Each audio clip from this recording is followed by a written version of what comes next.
Assalamualaikum semuanya. Semoga kalian semua dalam keadaan sehat dan dilancarkan rezekinya. Amin ya robbal alamin. Usaha Baginda Raja untuk mengerjai Abu Nawas seakan tidak ada kapoknya. Dan pada cerita kali ini, Abu Nawas diperintah untuk membawakan karpet ajaib, sebuah karpet yang bisa terbang. Kisah ini berawal ketika Baginda Raja membaca sebuah buku yang berisi dongeng seorang pemuda bernama Aladin, di mana Aladin ini mempunyai karpet ajaib yang selalu membawanya terbang kemanapun ia pergi. Karena merasa tertarik dengan dongeng tersebut, Baginda Raja menyuruh Abu Nawas untuk membawakan karpet yang sama persis seperti milik Aladin. Mendengar itu, Abu Nawas pun tak habis pikir. Hanya gara-gara sebuah buku dongeng, Baginda Raja tega memberinya tugas yang sangat tidak masuk akal. Ampun Paduka yang mulia, tapi itu kan hanya dongeng Paduka. Jadi karpet yang dimiliki Aladin mustahil ada di kehidupan nyata, ujar Abu Nawas. Maka dari itu, tugasmu adalah membuatnya jadi nyata. Kalau kau berhasil, aku akan memberimu hadiah yang banyak. Tapi kalau gagal, kau akan saya hukum, ancam Baginda Raja. Mau tidak mau, Abu Nawas harus melaksanakan perintah tersebut. Kau tidak usah khawatir Abu Nawas, aku tidak akan memberimu tugas baru setelah kau menyelesaikan tugas ini, kata Baginda Raja. Dengan langkah gontai, Abu Nawas pergi meninggalkan istana. Di sepanjang perjalanan pulang, ia terus memikirkan bagaimana caranya supaya bisa lolos dari hukuman. Setibanya di rumah, sang istri memberi kabar bahwa tetangganya telah mengalami kecelakaan. Akibat dari kecelakaan tersebut, salah satu kakinya harus dipotong. Kenapa tidak dibetulkan saja? Kasihan kalau harus dipotong, tanya Abu Nawas. Iya sih, tapi sayang tidak bisa dibetulkan. Kalaupun disambung kembali, kakinya sudah tidak berfungsi, jelas sang istri. Mendengar jawaban tersebut, terbesit sebuah ide di benak Abu Nawas akan sebuah jalan keluar untuk menyelesaikan tugas dari Baginda Raja. Dan hari yang ditentukan pun telah tiba. Abu Nawas segera berangkat menuju istana. Di tangannya ia membawa gulungan karpet yang terbungkus rapi dan diberi wewangian. Bagaimana Abu Nawas? Apakah kau sudah mendapatkan apa yang aku inginkan? Tanya Baginda Raja.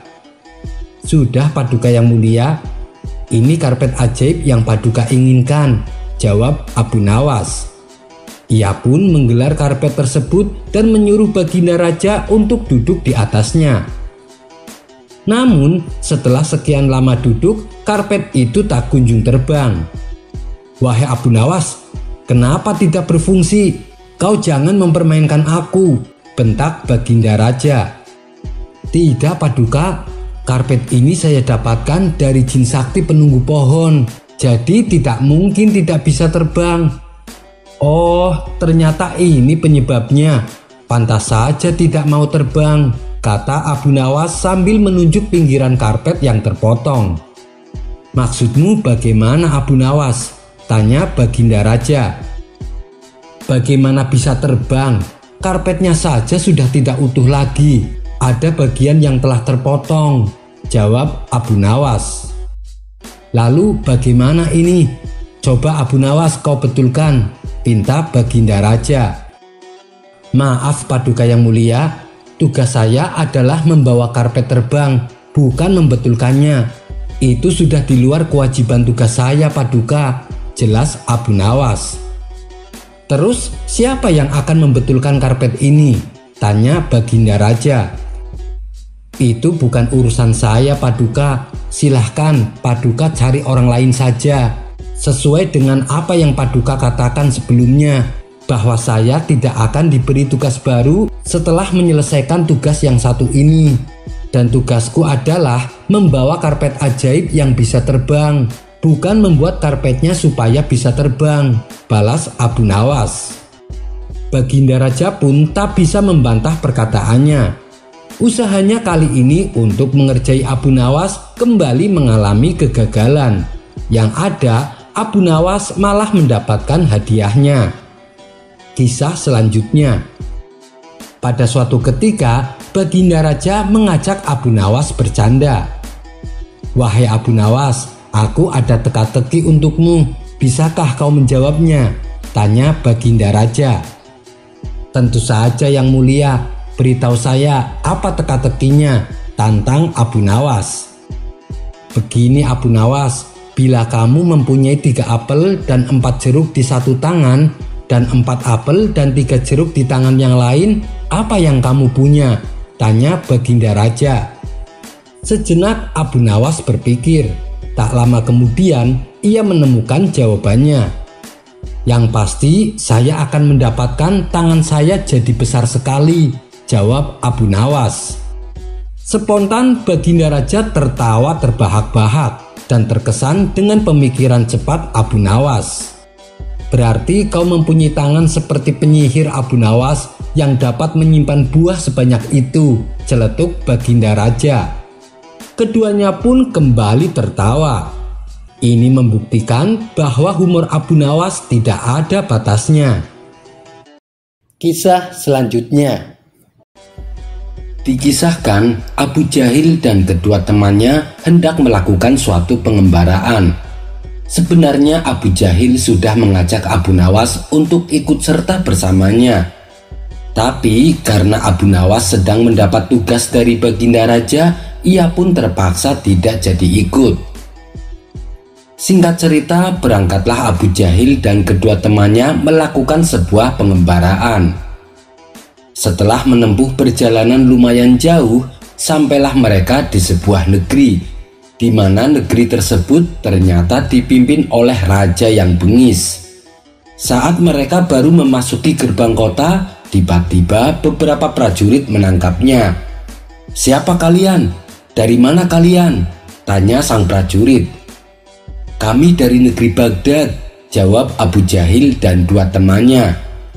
Begitu mengetahui bukan penduduk asli, mereka langsung diseret ke istana untuk dihadapkan kepada rajanya. "Oh, jadi kalian dari negeri Baghdad. Untuk apa kalian datang kemari? Atau jangan-jangan kalian adalah mata-mata?" bentak sang raja. "Ampun Tuan Raja, kami hanyalah rakyat biasa," jawab Abu Jahil. Awalnya sang raja tak percaya begitu saja, tapi setelah menginterogasinya cukup lama, akhirnya sang raja mempercayainya. "Baiklah, karena kalian adalah seorang tamu, maka kami akan melayani kalian. Kalian dipersilahkan menginap selama 3 hari. Tapi sebelumnya kalian harus menjalani aturan yang akan aku berikan," kata sang raja. "Aturan? Aturan apa Tuan Raja?" tanya mereka. "Kalian akan memasuki gudang melalui pintu depan dan keluar melalui pintu belakang. Di dalam gudang tersebut banyak terdapat tikus. Apabila ada yang sampai menginjaknya, maka selama menginap di sini akan ditempatkan di kamar yang kotor dan akan dilayani oleh wanita jelek dan jorok. Namun apabila berhasil tidak menginjaknya, akan ditempatkan di kamar yang megah dan wangi dan akan dilayani oleh wanita yang cantik," jelas sang raja. Abu Jahil dan kedua kawannya pun setuju. Kemudian kawan Abu Jahil yang pertama mulai melakukan tugasnya. Saat ia memasuki gudang, nasib sial dialaminya. Ia menginjak tikus sampai mati. Walhasil kawan Abu Jahil yang pertama ini ditempatkan di kamar yang kotor dan ditemani wanita jelek dan jorok. Begitu pula dengan kawan Abu Jahil yang kedua. Ia melakukan sebuah kesalahan karena ia menginjak salah satu tikus yang ada di dalam gudang. Akibatnya ia pun ditempatkan di kamar kotor dan ditemani wanita jelek dan jorok. Kini giliran Abu Jahil untuk memasuki gudang. Dengan sangat hati-hati ia memperhatikan setiap langkahnya. Dan ketika sampai keluar melalui pintu belakang, tak ada satupun tikus yang diinjaknya. Abu Jahil pun merasa sangat bahagia. Kemudian ia diantar menuju kamar yang megah dan wangi. Di situ ia juga melihat seorang wanita cantik yang siap menemani. Abu Jahil lalu menghampirinya. "Apa yang telah aku lakukan sehingga aku pantas berdampingan dengan wanita secantik kamu?" kata Abu Jahil penuh kegirangan. Wanita itu membalas, "Aku tidak tahu tentangmu, tapi aku mengalami nasib yang sial." Abu Jahil pun terkejut dan bertanya, "Apa yang membuatmu sial?"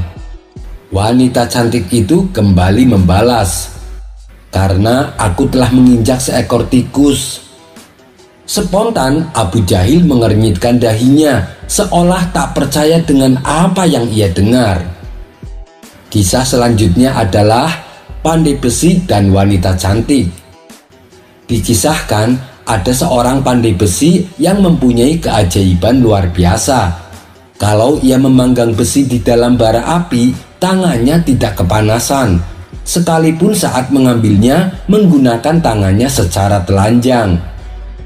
Cerita tentang keajaiban ini sontak membuat masyarakat gempar, hingga pada suatu ketika ada seorang ulama yang penasaran dengan cerita tersebut. Ia pun tergerak hatinya untuk menemui si pandai besi dengan tujuan membuktikan kebenarannya. Apakah ini cerita nyata atau hanya cerita bohong belaka? Setelah ia sampai di rumah pandai besi, ia hendak bertanya tentang berita yang diceritakan orang-orang. Kebetulan saat itu si pandai besi sedang melakukan pekerjaannya, yaitu menempa besi dengan bara api.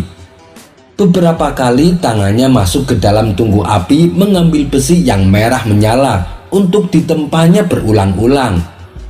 Dan ini ia lakukan tanpa memakai pelindung sarung tangan. Begitu sang ulama menyaksikan sendiri, ia pun berdecak penuh kekaguman dan terbesit niat di hatinya untuk mencari tahu amalan apa yang membuatnya begitu luar biasa. Ketika si pandai besi telah selesai dengan pekerjaannya, sang ulama pun memberi salam dan berkata kepadanya, "Malam ini aku ingin menjadi tamu Anda. Apakah Anda tidak keberatan?" tanya sang ulama. "Dengan senang hati aku menerima kehadiranmu," jawab si pandai besi. Sang ulama kemudian diajak masuk ke dalam rumah dan disuguhi makan malam. Setelah selesai makan, sang ulama pun dipersilahkan untuk istirahat. Disinilah ia mulai mengamati ibadah apa yang dilakukan oleh si pandai besi. Akan tetapi hingga waktu menjelang tidur, ia tidak menjumpai suatu kelebihan. Si pandai besi hanya melakukan sholat fardu tanpa melakukan ibadah lain yang bersifat khusus, seperti berzikir sampai tengah malam ataupun sholat sunnah dengan jumlah rokaat yang banyak. Mungkin malam ini ia sengaja merahasiakan ibadahnya, pikir sang ulama. Besok malamnya ia kembali meminta untuk diizinkan menginap di rumahnya. Di malam yang kedua, sang ulama sengaja tidak tidur. Ia terus mengawasi gerak-gerik si pandai besi hingga waktu menjelang subuh. Ternyata apa yang dilakukan oleh si pandai besi masih tetap sama. Ia hanya menjalankan sholat fardu dan kemudian tidur istirahat.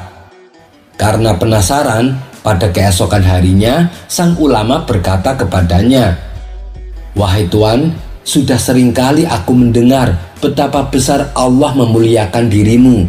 Kebetulan aku sendiri juga menyaksikan keajaiban itu. Tetapi setelah beberapa malam aku perhatikan, aku tidak menjumpai kelebihan dalam ibadah fardu ataupun ibadah sunnahmu. Lalu dari manakah karomah itu kamu peroleh?" tanya sang ulama. Si pandai besi menjawabnya, "Wahai saudaraku, sesungguhnya di balik keajaiban yang aku miliki ada kisah yang sangat menarik. Dulu aku mempunyai tetangga seorang perempuan yang sangat cantik jelita. Aku cinta sekali kepadanya. Setiap saat aku menggoda dan merayunya, supaya dia mau memenuhi keinginanku. Namun usahaku untuk menundukkan dirinya selalu mengalami kegagalan, karena rupanya ia adalah perempuan alim dan ahli ibadah. Bulan demi bulan terus berganti, hingga tibalah masa paceklik. Makanan sulit diperoleh, kelaparan merata di mana-mana. Dan suatu hari ketika aku sedang santai di rumah, tiba-tiba pintu rumahku diketuk oleh seseorang. Aku keluar untuk melihat siapa yang datang. Ternyata perempuan yang cantik itu yang datang. Ia berdiri di depan pintu seraya berkata, "Tuan, aku sedang kelaparan, berilah saya sedikit makanan." Aku pun membalasnya, "Apa kau tak merasa bahwa aku sangat mencintaimu? Aku tidak akan memberimu makanan kecuali kau bersedia tidur denganku." Kemudian si wanita kembali berkata, "Sesungguhnya aku sangat takut menghadapi bahaya dalam kematian. Aku telah berjanji untuk tidak bermaksiat kepada Allah." Ia pun lalu pergi meninggalkan rumahku. 2 hari kemudian ia datang lagi. Ia meminta makanan seperti yang dikatakan tempo hari. Aku juga memberi jawaban seperti jawabanku yang kemarin. Saat itu tubuhnya kelihatan sangat kusut dan rusak. Ia masuk dan duduk di dalam rumah, dan aku menyodorkan makanan di depannya. Tiba-tiba air mata perempuan cantik itu terus mengalir seraya berkata, "Apakah makanan ini kau berikan semata-mata hanya karena Allah?" Aku menjawab, "Aku berikan makanan ini agar kamu bersedia tidur denganku." Mendengar apa yang aku katakan, ia bangkit dan meninggalkan makanan tersebut tanpa menjamahnya sedikit pun. Ia terus melangkah keluar rumah menuju rumahnya sendiri yang berada tak jauh dari rumahku. 2 hari kemudian ia datang kembali. Ia mengetuk pintu sambil berdiri di depan pintu. Kulihat tubuhnya kian kurus kering. Suaranya terbata-bata. Punggungnya membungkuk karena menahan lapar. Kemudian ia berkata kepadaku, "Tuan, aku telah merasa kesulitan untuk mencari makanan, dan aku tak sanggup lagi berjalan jauh untuk mencari makanan kecuali kepada Tuan. Apakah Tuan punya makanan? Berilah saya makanan, tapi ikhlas karena Allah," pinta si wanita. "Ya, tentu saja ada. Tapi kalau kau bersedia tidur denganku," jawabku kepadanya. Ia kemudian menundukkan wajahnya beberapa saat. Lalu ia pun masuk ke dalam rumahku dan duduk di kursi. Padahal saat itu aku benar-benar tidak mempunyai makanan. Maka aku segera menghidupkan api untuk memasak makanan untuknya. Setelah masak dan makanan kuletakkan di depannya, si wanita tak menyentuhnya sama sekali. Tiba-tiba aku tersadar dan memperoleh hidayah Allah. Dalam hati aku berkata, "Betapa bejatnya diriku ini. Sesungguhnya perempuan ini termasuk orang yang solehah. Dia sangat taat terhadap agamanya. Ia sudah berulang kali merasakan betapa pedihnya kelaparan. Tetapi kamu tidak bisa menahan nafsu bejatmu, padahal ia dapat mencegah kemaksiatan. Ia sudah berulang kali menolak makanan daripada harus berzina untuk mendapatkannya." Kemudian dengan menangis aku berdoa kepada Allah, "Ya Allah, sesungguhnya aku sekarang bertaubat kepadamu atas segala perbuatanku. Aku berjanji tidak akan merayunya dan mengajak wanita itu untuk berzina." Lalu aku dekati dia yang masih terpaku di depan makanan. "Makanlah hidangan ini, kamu tidak perlu khawatir. Aku tak akan meminta persyaratan itu. Makanan ini kuberikan semata-mata hanya karena Allah." Begitu mendengar ucapanku itu, ia mengangkat wajahnya ke langit seraya berdoa, "Ya Allah, jika ucapannya itu benar, hindarkanlah dirinya dari api dunia dan api akhirat." Lalu perempuan cantik itu kubiarkan menyantap makanan. Aku sendiri berkemas dari hadapannya dan memadamkan api yang telah kugunakan untuk memasak. Tanpa sengaja, sebuah bara api jatuh mengenai kakiku. Ternyata kakiku tidak melepuh. Bahkan aku tak merasakan sakit sama sekali. Aku pun segera menghampiri wanita itu. Berbahagialah engkau, karena sesungguhnya Allah telah mengabulkan doamu. Begitu mendengar perkataanku, lalu ia buang sesuap makanan yang masih ada di tangannya. Ia langsung bersujud syukur seraya berkata, "Ya Allah, sesungguhnya engkau telah memperlihatkan kepadaku apa yang kukehendaki terhadap lelaki ini. Maka cabutlah nyawaku sekarang juga." Selesai berkata demikian, wanita cantik itu mati dalam keadaan masih bersujud. Dan sejak kepergian wanita cantik itu, aku tak pernah merasakan panasnya api ketika aku memegangnya. Setelah mendengar penuturan kisah tersebut, sang ulama pun akhirnya mengetahui di balik keajaiban yang dimiliki si pandai besi. Kisah ini terdapat dalam kitab Uqudul-Jain karya Syekh Nawawi Al-Bantani, seorang waliyullah dari Indonesia, tepatnya dari daerah Banten, di mana beliau ini menghabiskan hidupnya menjadi ulama besar di Mekah dan menjadi imam sholat di Masjidil Haram. Wallahu a'lam bishawab. Kisah selanjutnya. Dikisahkan, Baginda Raja baru saja melantik hakim istana yang baru. Hakim tersebut terkenal jujur dan juga baik hati. Yang paling disukai Baginda dari hakim baru ini, ia gemar berburu di hutan seperti dirinya. Suatu hari, di sela-sela waktu santai Baginda Raja, ia memanggil hakim baru tersebut untuk menghadapnya. "Bagaimana pekerjaanmu? Apakah ada kasus yang sulit diselesaikan?" tanya Baginda Raja. "Alhamdulillah Paduka, semua pekerjaan masih bisa saya atasi," jawab hakim istana. "Bagus, awas jangan main-main dengan jabatanmu. Kalau kamu sampai ketahuan menerima sogokan, saya bukan hanya akan memecatmu, tapi juga akan memenjarakanmu," ancam Baginda Raja. "Jangan khawatir Paduka, saya ini bukan tipe orang yang suka disogok. Malah saya justru membenci perbuatan itu. Saya ini sudah kaya Paduka, buat apa menerima sogokan?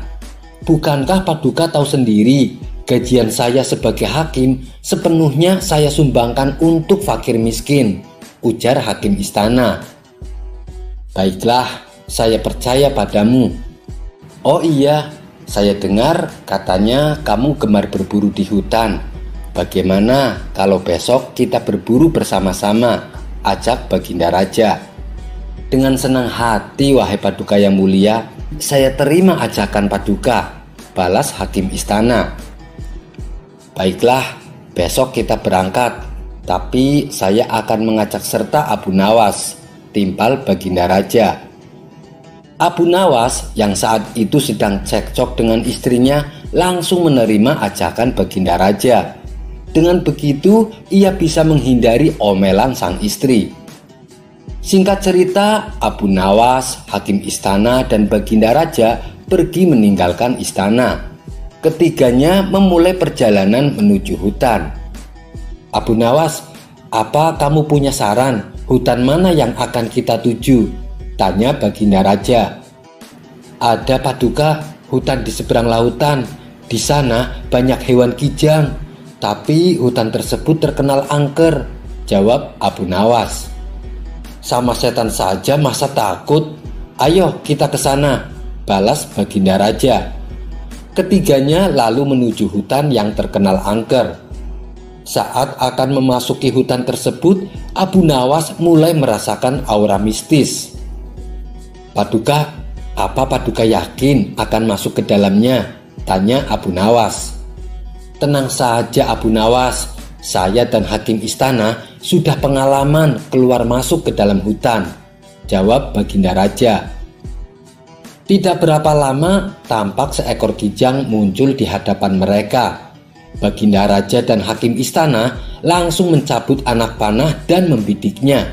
Tapi sayang, bidikan mereka meleset sehingga membuat kijang tersebut berlari ke tengah hutan.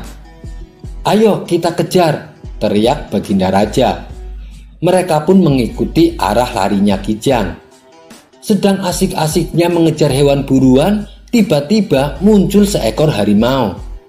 Melihat ada mangsa di depannya, harimau itu langsung mengejarnya. Baginda raja dan Abu Nawas serta hakim istana spontan kabur menghindari kejaran harimau. Setelah beberapa lama kemudian, akhirnya mereka bertiga pun selamat. Namun mereka dihadapkan permasalahan baru. Pasalnya mereka tidak tahu arah. Mereka bertiga tersesat di tengah hutan yang angker. Baik Baginda raja, hakim istana, dan Abu Nawas, mereka tidak tahu harus minta tolong kepada siapa. Apalagi langit sudah mulai terlihat gelap. Di tengah situasi yang genting, tiba-tiba entah datangnya dari mana, muncul kakek tua misterius yang berpakaian serba putih. "Kenapa kalian sampai ke tempat ini? Tahukah kalian kalau tempat ini sangat berbahaya?" tanya kakek tua tersebut. "Kami tersesat, kek. Apakah kakek bisa membantu kami?" kata Baginda raja. "Aku bisa membantu kalian, tapi masing-masing dari kalian hanya dibatasi satu permintaan," balas kakek tua. Kemudian Baginda raja mengungkapkan keinginannya. "Begini, kek, saya ingin pulang ke istana. Saya ini adalah raja. Saya tidak ingin kehilangan istana saya," pinta Baginda raja. "Baiklah, keinginanmu saya kabulkan," jawab kakek tua. Seketika Baginda raja langsung menghilang. Ia kini sudah berada di istananya, duduk di singgasana bersama sang permaisuri. "Syukurlah, akhirnya aku bisa kembali berada di sini," ucap Baginda raja. "Sekarang giliranmu. Apa permintaanmu?" tanya kakek tua kepada hakim istana. "Saya adalah hakim istana yang kaya raya. Saya ingin pulang ke rumah saya yang megah. Saya tak mau kehilangan harta kekayaanku. Saya ingin secepatnya berkumpul dengan istri dan anak-anakku," pinta hakim istana. "Baiklah, keinginanmu saya kabulkan," jawab kakek tua. Seketika hakim istana langsung menghilang. Ia kini berada di rumah megahnya, berkumpul dengan istri dan anak-anaknya. Kini tinggallah Abu Nawas seorang diri di dalam hutan. "Sekarang giliranmu. Apa permintaanmu?" tanya kakek tua kepada Abu Nawas. "Saya ini orang miskin, kek. Rumah saya kecil dan tidak ada harta yang berharga. Di rumah saya juga sedang cekcok sama istri. Saya tidak tahan dengan omelannya. Hal inilah yang membuat saya tidak betah di rumah. Jadi saya meminta supaya Baginda raja dan hakim istana dikembalikan ke sini untuk menemaniku," pinta Abu Nawas.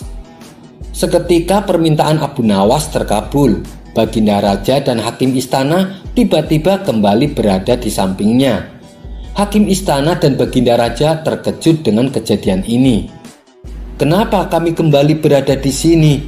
tanya Baginda raja dan hakim istana. "Itu atas permintaan kawanmu. Katanya dia sedang tidak betah di rumah. Dia ingin kalian berdua menemaninya di sini," jawab kakek tua. "Abu Nawas, kamu kurang ajar," teriak hakim istana dan Baginda raja. Sementara si kakek tua misterius itu langsung menghilang dari hadapan. Kisah selanjutnya. Konon di zaman Raja Harun al-Rasyid, sebelum ada yang namanya toilet, mereka menggunakan sungai untuk buang hajat. Suatu ketika, sang raja merasa perutnya sedang sakit dan sudah tidak bisa lagi untuk diajak kompromi. Seketika itu juga raja meminta para pengawal untuk mendampinginya ke sungai demi menuntaskan hajatnya. Kebetulan sungai di situ mengalir ke arah selatan. Sudah menjadi kebiasaan di kalangan masyarakat, jika sang raja sedang buang hajat di sungai, maka rakyat dilarang keras buang hajat di sebelah utaranya raja. karena dikhawatirkan kotoran tersebut akan mengalir ke arah selatan dan mengenai badan sang raja. Bagi yang melanggar, maka akan mendapatkan hukuman berat dari sang raja. Namun kali ini peraturan tersebut tidak diindahkan oleh Abu Nawas. Abu Nawas dengan santainya juga ikut buang hajat di sebelah utara agak jauh dari sang raja. Di saat sedang asik buang hajat, tiba-tiba saja ada suatu benda yang menyenggol pantat raja. Tanpa berpikir panjang, benda tersebut langsung dipegang dan dilihat oleh sang raja. Alangkah kagetnya, ternyata benda tersebut adalah kotoran manusia. Kontan saja hal itu membuat sang raja naik pitam. Dan seketika itu juga raja menyuruh para pengawal untuk menyusuri sungai di belahan utara dan mencari tahu siapa orang yang buang hajat. Benar saja, di sebelah utara agak jauh dari posisi sang raja terlihat sosok Abu Nawas sedang buang hajat dengan santainya. Saat itu juga para pengawal langsung menangkap dan membawanya ke hadapan raja untuk dihukum. Ketika di hadapan raja, Abu Nawas memprotes pada raja kenapa dia ditangkap dan akan dihukum. Raja pun menjelaskan bahwa perbuatan Abu Nawas telah melecehkan privasinya dan menginjak-injak harga dirinya sebagai seorang raja. "Kamu memang keterlaluan, Abu Nawas. Berani-beraninya kamu buang hajat di sebelah utaraku sehingga kotoranmu mengenai badanku. Kini kamu harus menerima hukuman dariku," bentak sang raja. "Maaf, tunggu sebentar Paduka yang mulia," sela Abu Nawas. "Ada apa? Kali ini tidak ada lagi ampunan bagimu, Abu Nawas," sahut sang raja geram. "Tunggulah sebentar. Tolong beri saya kesempatan untuk menjelaskannya. Saya melakukan itu semua karena saya sangat menghargai engkau Paduka yang mulia," kata Abu Nawas. Mendengar hal itu, Raja Harun al-Rasyid pun langsung sedikit tertegun dengan apa yang disampaikan oleh Abu Nawas. "Perbuatan seperti itu kamu bilang malah menghormati aku?" tanya raja keheranan. "Begini Paduka yang mulia," jelas Abu Nawas. "Selama ini kan jika Baginda mengadakan perjalanan baik dengan rakyat ataupun bersama pengawal, tidak ada satupun dari mereka yang berani mendahului jalannya raja. Begitu juga dengan hamba Paduka yang mulia. Ketika saya ikut rombongan Baginda, posisi ketika berjalan saya tidak berani mendahului Baginda. Itu saya lakukan karena saya menjaga tata krama dan sopan santun kepada Baginda," bela Abu Nawas. "Iya, itu bagus. Tapi apa hubungannya dengan perbuatanmu sekarang ini?" tanya sang raja. "Begini Paduka yang mulia, saya ingin menghormati Paduka tidak setengah-setengah. Ketika saya buang hajat, saya memilih di sebelah utara Baginda. Dan hal ini saya lakukan karena saya khawatir jika di sebelah selatan Baginda, maka nanti kotoran saya tidak sopan kepada kotoran Baginda karena sudah berani berjalan mendahului kotorannya Baginda. Itu semua saya lakukan karena rasa hormat saya kepada kotoran Baginda," jelas Abu Nawas. Mendengar penjelasan Abu Nawas, raja pun malah tertawa terbahak-bahak. Dia tidak jadi marah dan menghukum Abu Nawas. Akan tetapi Abu Nawas malah diberi hadiah karena alasannya masuk akal dan juga telah menghibur dirinya. Kisah selanjutnya. Dikisahkan Abu Nawas sedang memberikan nasihat kepada murid-muridnya tentang bahayanya perempuan dan laki-laki berduaan yang bukan mahramnya, karena itu bisa menimbulkan perbuatan maksiat. Sebab manakala perempuan dan laki-laki berduaan, pihak ketiganya adalah setan. "Kalian tahu kan siapa itu setan?" tanya Abu Nawas. "Tahu Tuan Guru, setan adalah musuh manusia," jawab murid-muridnya. Kemudian salah satu muridnya bertanya, "Tuan Guru, apakah kita boleh memukul setan? Dia kan musuhnya manusia." Dengan tersenyum Abu Nawas membalas, "Boleh, kalian boleh memukul setan, Bila perlu, pakai tongkat kayu, jawab Abu Nawas. Tidak berapa lama kemudian, Abu Nawas kedatangan tamu seorang wanita dan laki-laki. Abu Nawas pun mengajaknya masuk dan mempersilahkan duduk di ruang tamu. Ternyata kedua tamu tersebut adalah sepasang kekasih yang akan melangsungkan pernikahan. Dan tujuan mereka datang untuk meminta Abu Nawas supaya hadir di acara pernikahannya. Mereka meminta agar Abu Nawas lah yang memimpin doa di pernikahannya. Oh, baiklah, kapan rencana pernikahannya? Tanya Abu Nawas. Besok lusa Tuan Abu, jawab mereka. Ketika mereka sedang serius membicarakan rencananya, tiba-tiba beberapa anak murid datang dan menyerang Abu Nawas. Mereka memukulnya berkali-kali dengan menggunakan tongkat kayu. "Hei, kalian apa-apaan?" tanya Abu Nawas sembari menahan rasa sakit. "Kami sedang memukul setan, Tuan Guru," jawab muridnya serempak. "Memukul setan? Apa maksud kalian?" tanya Abu Nawas keheranan. "Bukankah tadi Tuan Guru bilang, bila ada seorang wanita dan laki-laki berduaan, maka pihak ketiga adalah setan. Tuan Guru juga bilang, katanya kami boleh memukul setan, kalau perlu pakai tongkat kayu," ujar salah satu muridnya. Seketika Abu Nawas menepok jidat dan berkata, "Aduh, kalian pikir aku ini setan? Bukan begitu maksud saya," tutur Abu Nawas yang tengah menahan rasa sakitnya. Kisah selanjutnya adalah Abu Nawas dan pertanyaan aneh muridnya. Di suatu sore, Abu Nawas terlihat sedang bersama murid-muridnya di majelis tempat ia mengajar. Kemudian salah satu murid bertanya kepadanya, "Wahai Tuan Guru, misalnya suatu saat saya di dalam hutan, kemudian saya merasakan kelaparan dan hampir mati. Dan di situ ada buah kurma dan babi. Manakah yang harus saya pilih?" Dengan tersenyum, Abu Nawas menjawab, "Kamu pilih buah kurma saja karena itu makanan halal," jawab Abu Nawas. "Tapi Tuan Guru, kalau ternyata buah kurma itu ada pemiliknya dan si pemilik tidak ikhlas, bukankah itu akan menjadi haram? Lebih baik saya pilih babi saja, meskipun haram tapi tidak ada pemiliknya. Dan karena situasinya darurat, bukankah akan menjadi halal?" ujar si murid. "Sekarang begini, ketika ada orang asing kelaparan dan hampir mati, lalu dia minta sebutir kurma kepadamu, apakah kau akan memberikannya?" tanya Abu Nawas. "Tentu saja Guru, saya akan memberikannya," jawab si murid. "Meskipun orang itu tidak kau kenal dan dia bukan muslim, apakah kau tetap akan memberikannya?"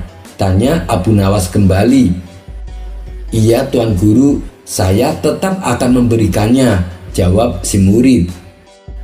"Kalau begitu, bagaimana mungkin kisah yang kamu ceritakan akan terjadi di dunia nyata? Wahai anakku, apabila membuat suatu pertanyaan, jangan yang tidak masuk akal," tutur Abu Nawas. Kisah selanjutnya adalah bayi yang bisa berbicara. Dikisahkan, di zaman Bani Israel ada seorang pemuda alim yang rajin beribadah. Pemuda tersebut bernama Jurej. Saking rajinnya beribadah, ia membuat tempat peribadatan sendiri yang bersebelahan dengan rumahnya. Disitulah Jurej menghabiskan waktunya untuk senantiasa beribadah kepada Allah. Jurej sendiri merupakan seorang pemuda yang sangat patuh kepada ibunya. Suatu hari, saat ia sedang melaksanakan sholat sunnah, tiba-tiba sang ibu mendatanginya. "Wahai anakku Jurej," kata ibunya memanggil. Dalam hati Jurej merasa kebingungan. "Ya Allah, manakah yang lebih aku utamakan, melanjutkan sholat sunnahku ataukah memenuhi panggilan ibuku?" Akhirnya ia pun memutuskan untuk meneruskan sholatnya. Hal ini membuat sang ibu kecewa dan pergi meninggalkannya. Keesokan harinya, ibunya datang lagi kepadanya. sedangkan Jurej dalam keadaan melakukan sholat sunnah. Kemudian ibunya memanggil, "Wahai anakku Jurej." Jurej kembali dibuat kebingungan. "Ya Allah, manakah yang lebih aku utamakan, memenuhi seruan ibuku ataukah sholatku?" Akan tetapi Jurej tetap meneruskan sholatnya hingga membuat ibunya merasa kecewa dan pergi beranjak darinya. Hari berikutnya ibunya datang lagi ketika Jurej sedang melaksanakan sholat sunnah. Seperti biasa, ibunya memanggil, "Wahai anakku Jurej." Untuk ketiga kalinya Jurej dibuatnya kebingungan. "Ya Allah, manakah yang harus aku utamakan, meneruskan sholatku ataukah memenuhi seruan ibuku?" Rupanya Jurej tetap meneruskan sholatnya dan mengabaikan panggilan ibunya. Sedangkan sang ibu karena berulang kali dibuat kecewa, ia menjadi sakit hati dan berdoa, "Ya Allah, janganlah Engkau matikan ia sebelum ia melihat wajah wanita-wanita pelacur." Sementara itu di tempat lain, masyarakat Bani Israel sangat memuji dan memuliakan Jurej. Mereka mengagumi kealiman Jurej yang senantiasa menghabiskan waktunya hanya untuk beribadah kepada Allah. Jangankan berbuat maksiat, melihat pemandangan maksiat pun tak pernah ia lakukan. Itu dikarenakan Jurej selalu menyendiri di tempat peribadatannya, menyibukkan waktunya hanya dengan beribadah. Ia tak pernah pergi ke pasar ataupun sekedar jalan-jalan ke kota. Wajar bila Jurej sama sekali tak pernah melihat maksiat. Dan karena kesibukannya dalam beribadah inilah sampai-sampai ibunya sendiri sulit untuk menemuinya, meskipun hanya sekedar untuk ngobrol sebentar. Setiap kali sang ibu mendatanginya, Jurej selalu saja dalam keadaan sholat. Oleh sebab itulah sang ibu merasa kecewa dan mendoakan Jurej agar sebelum Jurej wafat, Allah memperlihatkan kepadanya pemandangan maksiat, yaitu wajah seorang wanita pelacur. Dan ternyata doa ibunya Jurej akhirnya dikabulkan oleh Allah.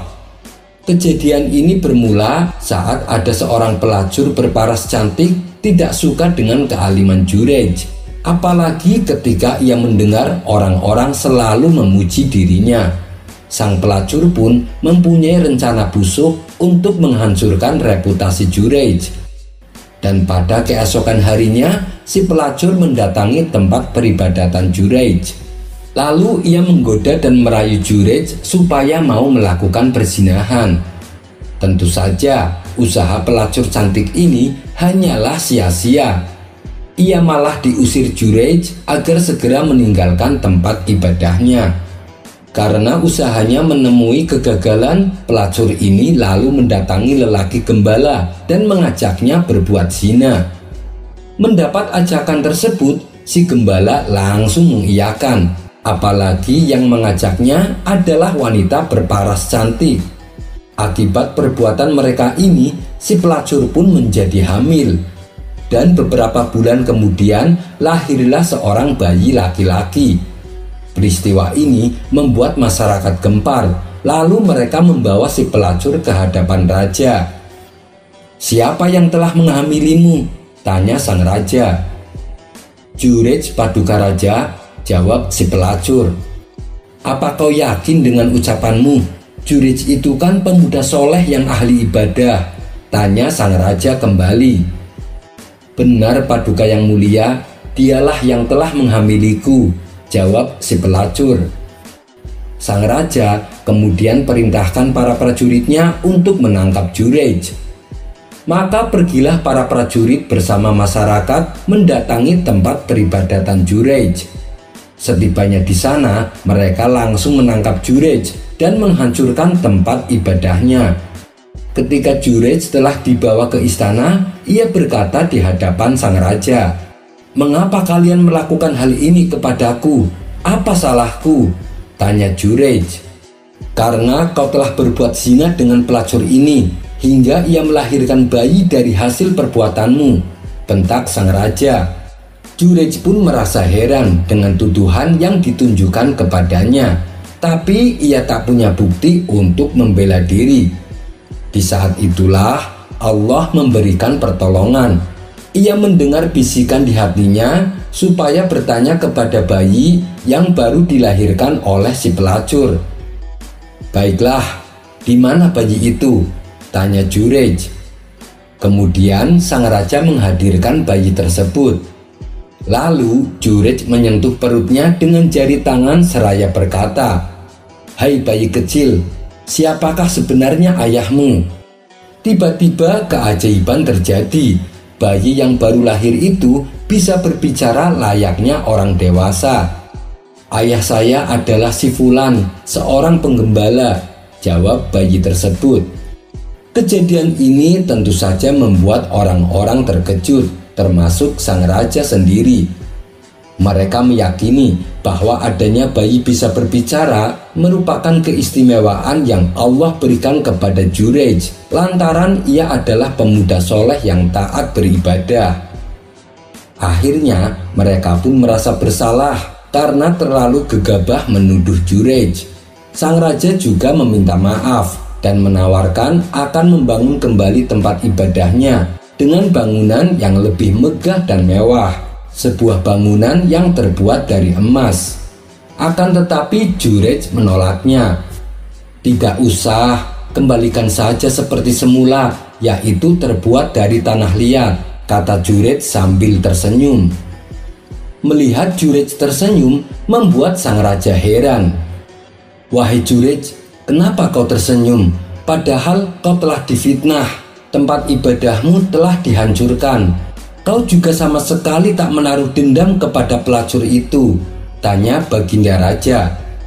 "Aku tersenyum karena kejadian ini sudah aku ketahui sebelumnya, yaitu terkabulnya doa ibuku terhadap diriku," jawab Jurej. Kisah ini menjadikan pelajaran bahwa berbakti kepada seorang ibu adalah yang utama. Bahkan ketika kita sedang sholat sunnah pun kita harus membatalkannya hanya untuk menjawab seruan sang ibu manakala sang ibu memanggil kita. Kisah ini terdapat dalam hadis Bukhari dari sahabat Abu Hurairah radhiyallahu an. Wallahu a'lam bishawab. Kisah selanjutnya. Siapa yang tak kenal dengan Abu Nawas, tokoh fenomenal dari Baghdad yang tersohor dengan tingkah konyolnya. Akalnya yang cerdik dan cerdas sering membuat baginda raja kewalahan. Beribu-ribu cara baginda mencoba menjebak Abu Nawas, namun ia selalu saja bisa lolos. Tapi pada pertemuan kali ini saya tidak akan mengisahkan tentang perseteruan antara Abu Nawas dan baginda raja. Kisah kali ini menceritakan bagaimana Abu Nawas menjawab pertanyaan seputar agama oleh seorang ulama ahli fikih. Yang bikin lucunya, Abu Nawas menjawab tidak perlu menggunakan dalil ataupun hadis, melainkan perkataan konyol yang keluar dari mulut Abu Nawas. Tentu saja, jawaban Abu Nawas membuat sang ulama tertawa, dan pastinya jawaban Abu Nawas meskipun terkesan konyol, tapi jawaban tersebut memang benar dan masuk akal. Suatu kali salah seorang ulama ahli fikih merasa resah akan perkara hukum yang dimilikinya. Karena merasa masih belum menemukan jawaban, sang ulama berniat menemui Abu Nawas. Mungkin Abu Nawas bisa menjawab masalah ini, batin sang ulama dalam hati. Singkat cerita, bertemulah sang ulama dengan Abu Nawas. Tanpa basa-basi, sang ulama pun mengutarakan keresahannya. "Wahai Abu Nawas, aku ada persoalan yang sampai saat ini tak kutemukan jawabannya. Aku membutuhkan pertolonganmu. Aku ingin mendengar apa pendapatmu. Semoga engkau mendapatkan balasan dari Allah atas kebaikanmu," kata sang ulama membuka percakapan.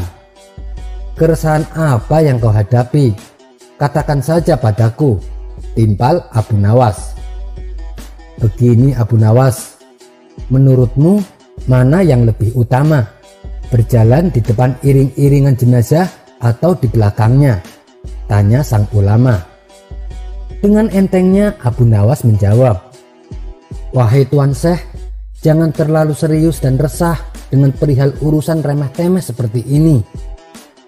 Sang ulama kembali berkata, iya, tapi saya penasaran Abu Nawas. Kalau menurutmu sendiri, mana yang lebih utama? Saya benar-benar ingin tahu pendapatmu.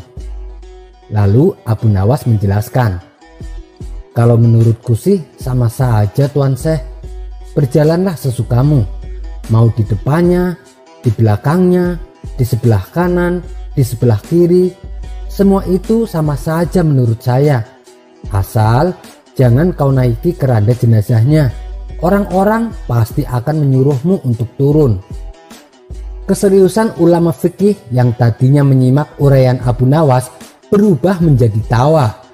Sang ulama fikih itu pun pergi dengan rasa puas dan tertawa sepanjang perjalanan. Kisah selanjutnya. Bila kita mendengar kata pelacur, pikiran kita pasti akan membayangkan seseorang yang pekerjaannya hina, baik dari segi agama maupun dari segi hidup bermasyarakat. Begitu pula ketika kita mendengar kata kiai, kita pasti akan berpikir seseorang yang sangat alim dengan budi pekerti yang santun. Sehingga wajar bila masyarakat memuliakan orang yang bergelar kiai. Dan tak sedikit masyarakat yang sowan ke rumah sang kiai untuk minta didoakan dan mengharap berkah darinya. Namun, ada cerita lucu antara dua orang yang berbeda profesi ini. Bagi masyarakat Rembang, siapa sih yang tak kenal dengan Kiai Haji Ali Yahya? Orangnya alim, parasnya tampan, dan juga mempunyai tubuh yang atletis. Apabila sorban dan pecinya dilepas, penampilannya mendadak berubah terlihat seperti orang bule. Tak heran jika banyak wanita yang terpesona kepadanya. Meskipun diberi anugerah Allah paras yang tampan, tak membuat Kiai Ali suka bermain perempuan. Beliau selalu menjauhi perbuatan maksiat, termasuk perbuatan zina yang dilaknat oleh Allah. Suatu ketika, Kiai Haji Ali Yahya diundang untuk mengisi pengajian di kota Jepara. Maka berangkatlah Kiai Ali bersama supir pribadinya. Beliau berangkat menggunakan pakaian biasa. Peci dan sorbannya sengaja ia lepaskan.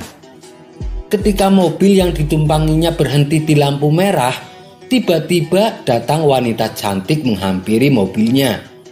Wanita cantik tersebut ternyata adalah seorang pelacur.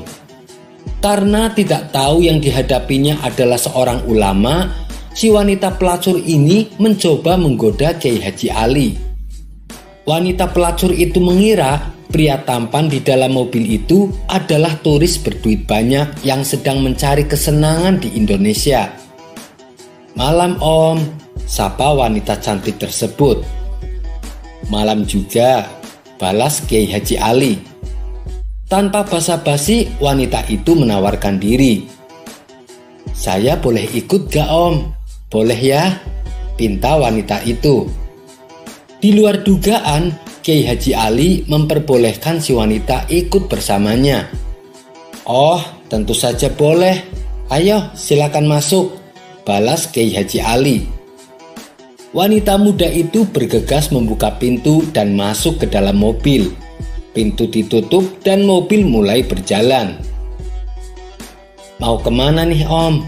Saya siap menemani Om sampai pagi," goda wanita cantik kepada Kiai Ali. Sambil mengenakan sorban dan kopiah, Kiai Haji Ali menjawabnya dengan santai.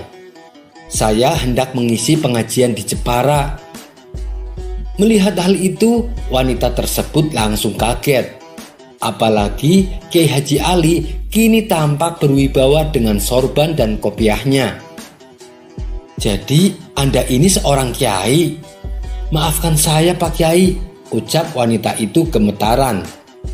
"Loh, tadi manggilnya Om, sekarang kok manggilnya Kiai?" kamu ini lucu, balas Kiai Ali Yahya tersenyum. Wajah wanita tersebut yang tadi terlihat cantik dan mempesona mendadak berubah menjadi pucat. Maaf Pak Kiai, saya benar-benar tidak tahu. Sekali lagi saya mohon maaf, kata wanita itu gemetaran. Oh, tidak apa-apa, santai saja Mbak. Sekali-kali ikut pengajian, itu bagus, ujar Kiai Haji Ali. Tidak Pak Kiai, saya berhenti di sini saja, pinta wanita tersebut. Tidak bisa, kamu harus ikut saya. Tadi katanya siap menemani saya sampai pagi. Jadi kamu harus ikut, ucap Kiai Haji Ali. Tapi saya kan tidak pakai jilbab Pak Kiai, kata wanita itu beralasan. Itu gampang, nanti saya pinjam sama jamaah ibu-ibu, balas Kiai Haji Ali Yahya. Jangan Kiai, saya malu, ujar wanita pelacur itu. Kenapa harus malu? Jadi pelacur saja tidak malu, masa menghadiri pengajian malu, timpal Kiai Haji Ali Yahya. Tapi saya takut Kiai, jawab wanita itu kembali. Tadi katanya malu, sekarang takut. Sudahlah, tenang saja Mbak. Di sana tidak ada seorang pun yang tahu kalau kamu adalah pelacur, bujuk Kiai Haji Ali Yahya. Karena penolakannya selalu dibantah oleh Kiai Haji Ali, akhirnya si wanita menyerah.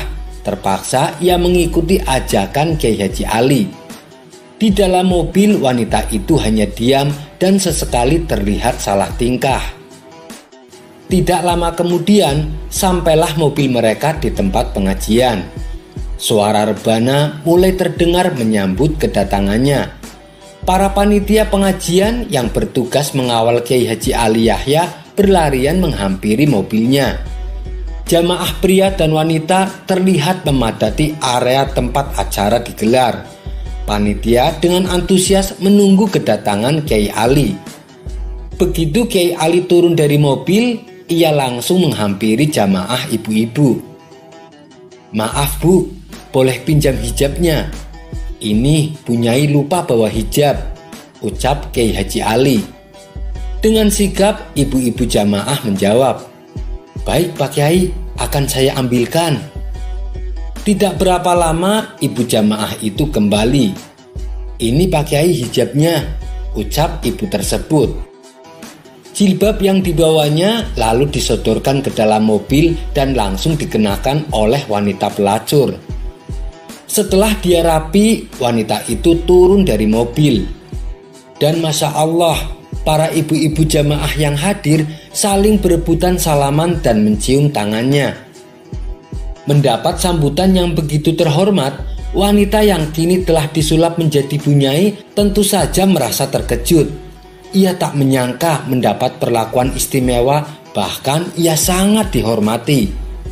Kemudian wanita itu diundang masuk ke ruang tamu. Ia dijamu berbagai macam hidangan dan dilayani layaknya seorang wanita mulia. Ada perasaan haru bercampur malu menjalar di hatinya yang membuatnya hampir meneteskan air mata. Setelah Kiai Haji Ali selesai mengisi ceramah, beliau mengajak wanita itu makan hidangan yang sudah disiapkan oleh panitia. Di saat Kiai Haji Ali dan si wanita hendak pamit pulang, ibu-ibu jamaah mengerumuni wanita pelacur tersebut. Mereka satu persatu meminta didoakan dengan hajat yang berbeda-beda. Hal ini membuat si wanita sempat shock. Ia tak tahu harus berdoa apa. Sedangkan sholat saja sudah tidak pernah ia lakukan.